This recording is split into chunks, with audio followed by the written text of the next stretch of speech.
February, vernal pools are still fairly quiet, but there is still some level of activity. Snapping turtles are common inhabitants of large, deep vernal pools and use them to hibernate. They can occasionally be seen sunning in the shallows on mild winter days, even under ice. Marbled salamander larvae from the preceding fall are still in the pond, growing larger by eating zooplankton such as copepods.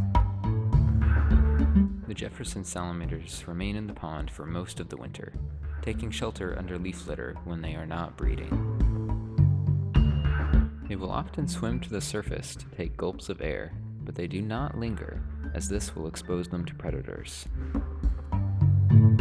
More warm rains trigger more bouts of breeding and bolster their numbers.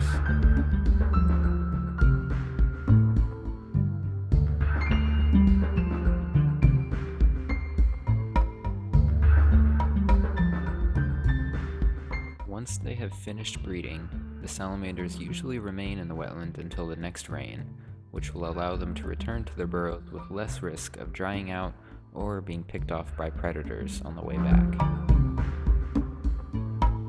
When more rains arrive, the Jeffs depart and begin the trek back to their burrows.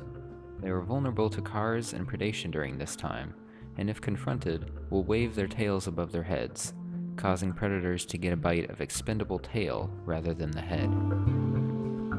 Once back to their burrows, they slip back underground, where they will remain until next year's breeding season. There will be more salamanders, however. Another species is stirring in its burrow. The age of the Jeff is over.